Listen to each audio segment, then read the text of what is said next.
कबूतर भैया, हमें संदेश आया था सामने वाले जंगल से। पक्षी आकर संदेश देकर गया है। कौन सा संदेश आया है सरस्वती चिड़िया, और किसका संदेश आया है? सुने तो कबूतर भैया, जो बगल वाले जंगल में पाड़ो चिड़िया रहती है, उसी ने हमें आमंत्रित किया है दावत पर। सारे पक्षियों को बुलाया है पाड़ो चिड़िया ने। सबको? तब तो बहुत मजा आएगा। सब मिलकर बहुत मजा करेंगे।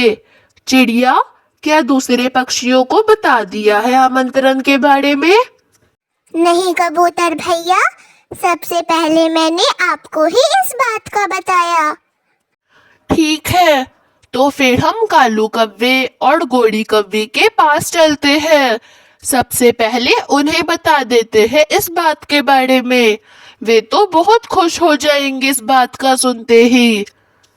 और फिर वो दोनों वहाँ से चले जाते हैं। चिड़िया, आज क्या बना रही है पाड़ो हमारे लिए?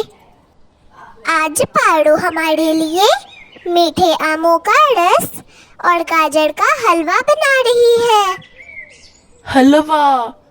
फलों का हलवा और गाजर का हलवा? मुझे तो फलों का हलवा और गाजर का हलवा बहुत पसंद है। मुझे शाम को जल्दी से जाना है पाड़ो के घर। वो मुझे जल्दी से कुछ खिलाए, तभी मेरे चोंच शांत होंगे। मेरे चोंच में तो अभी से पानी आ रहा है। इसी तरह शाम हो जाती है।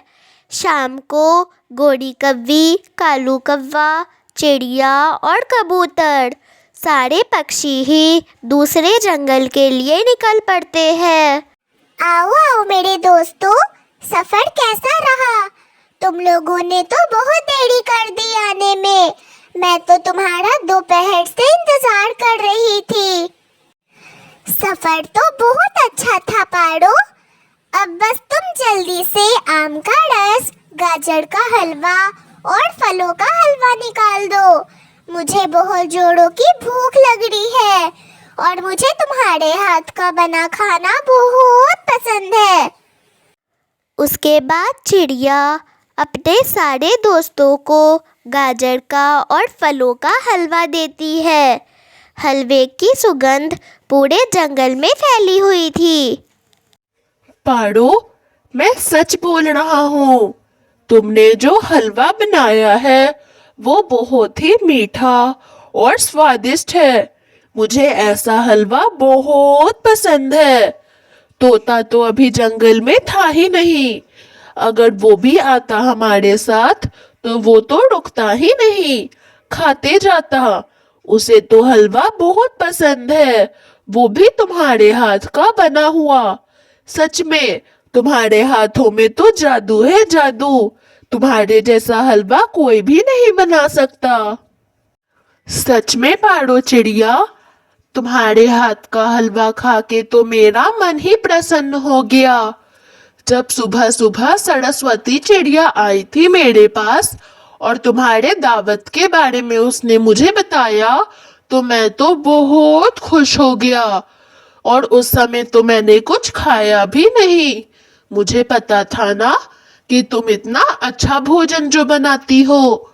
कव्वी ने मेरे लिए अमरूद लाए थे। अभी तक वो अमरूद मेरे घोंसले में पड़ा होगा। मैंने वो अमरूद छुआ भी नहीं था। आखिर तुम भोजन ही इतना अच्छा बनाती हो कि मैं अनगिनत खा सकता हूँ। पर मैंने और भोजन इसलिए नहीं लिया क्योंकि तुम्हें भी खाना होता ना, और मैं किसी और के हिस्से का भोजन कभी भी नहीं खाता हूँ। मैं हमेशा सिर्फ अपने हिस्से का भोजन खाता हूँ।